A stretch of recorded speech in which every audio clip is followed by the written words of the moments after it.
Hi, my name is Sofia Relosa. I'm the owner of SBR Infinity and SofiaRelosa.com. And today, as promised, I am going to discuss about the truth about Feng Shui, how it works, and the common misconception. Before I even discuss the truth or how Feng Shui works and the misconception, I have to give you a brief history of how Feng Shui started. Okay, Feng Shui is actually a profession that's 3,000-year-old profession, and before they actually they started with just selecting with the burial sites, and then progressed to the living space.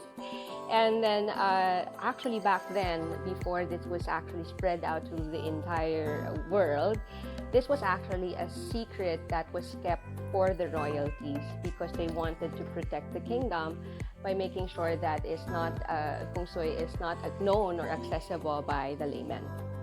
Okay, so to learn more about the history of Feng Shui, I have attached here an article that I actually wrote back then to explain how Feng Shui works or how we became familiar with the profession. Now to discuss the truth or how Feng Shui works in our space, in our environment, and into our home.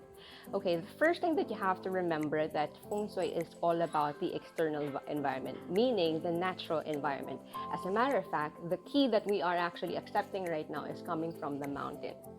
That is actually accepted by the water and then spread out by the wind. That's how you understand the key flow in every space or every city or in any place. Okay, that's how key works. And because of that, simple explanation, that actually gives you a better understanding that Feng Shui does not actually work from man-made items. More of that later as I discuss and break down the misconception. But now, I want you to understand if you're actually looking for a space or trying to build a new home, the first thing that you have to look out for is the external environment. And if, say, for instance, that you have actually a good environment and the forms in your home is actually good, it amplifies further the luck that you are actually going to manifest from those sectors. Am I making sense? So which is why the first thing that you have to actually pay attention to is the external environment. If your external environment is good, your entire space is good. Okay, so the next is to actually understand when your external environment is good, you have to actually provide it with a good form.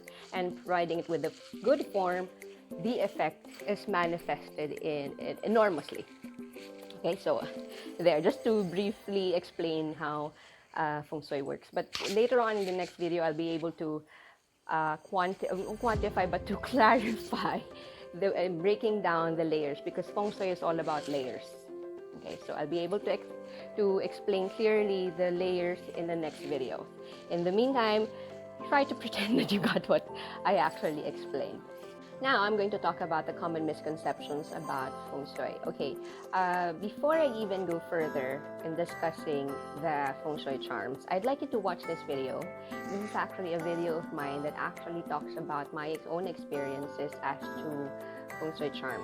Okay, like I mentioned before, or earlier rather, is that Feng Shui is all about the external environment and not from man-made items. Okay, now to know my explanation, please watch this video. Okay, the next misconception is colors and numbers. Okay, these information that I'm actually giving you are information based from the classical scriptures. That is again the authentic, or what they call the authentic Feng Shui or the classical Feng Shui. Okay, again, they had scriptures back then, and based on the scriptures, colors and numbers do not affect the key flow in a space or environment. So if you have any specific number or color that you're afraid of using, please don't.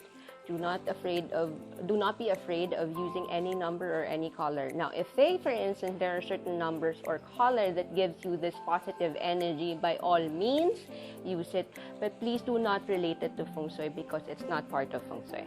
Again, Feng Shui is all about the environment and not numbers, man-made items, nor color. Next misconception is the materials used in your home construction, whether it's terracotta tiles or black tiles, I don't know, whatever tiles, or wood, it doesn't affect the key flow of your home. So whatever materials you want to use, by all means use it, and never think that there is a specific item or material that Feng Shui deprives you from actually using.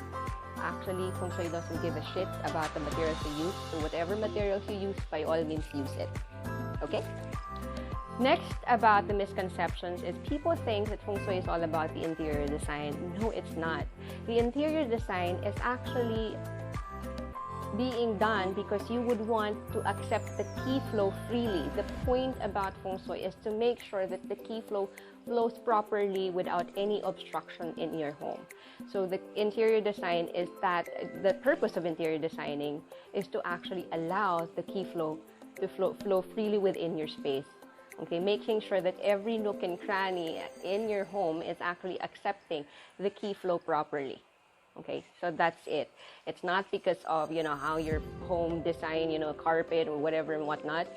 It doesn't matter. It's all about letting the key flow within your home without any obstruction. That's the purpose. It's not all about interior design. Okay, next is the type of plant and fruits. I heard this from a friend. We actually discussed this last week about a specific plant that we cannot use, like rambutan, because it looks ridiculous, or durian. Sorry, I had a long pause. I was really thinking specifically for that fruit. So no, it doesn't matter. For as long as it's a living plant, it doesn't matter what kind of fruit it bears. Or even if it produces any fruit, it doesn't matter. The purpose of plant is to help control satchi, and satchi, can be covered by any kind of plant. It doesn't deprive any kind of plant that you put at a certain sector, okay, or satchi to cover something, okay. So you do not think that specific plant or I don't know kind of fruit that you have to select. And next is fruits. Every New Year, I know here in the Philippines, we actually put some 12 kinds of fruits on the table.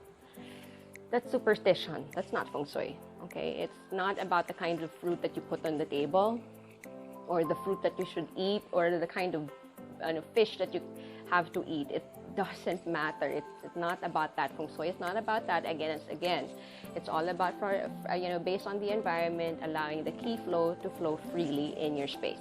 Okay, that's what Feng Shui is all about. Last but not the least is actually spending money during Mondays or first year of the year. It doesn't matter. Okay, for as long as it's in your pocket or in your bank account, spending it on Mondays or the first year of the year doesn't actually affect the key or your lock. Okay, it's already your money. The only way to actually protect yourself from money loss or expenses is to save and protect, or have the discipline to not spend. Basically, that's the only way to protect yourself from money losses. Not by not spending on Mondays or the first day of the year. Okay, that's not Feng Shui. If you want to protect, you have to protect your funds. You have to educate yourself. You have to learn the right things and how to learn financial management, to be exact. It's not spending on Monday or first day of the year.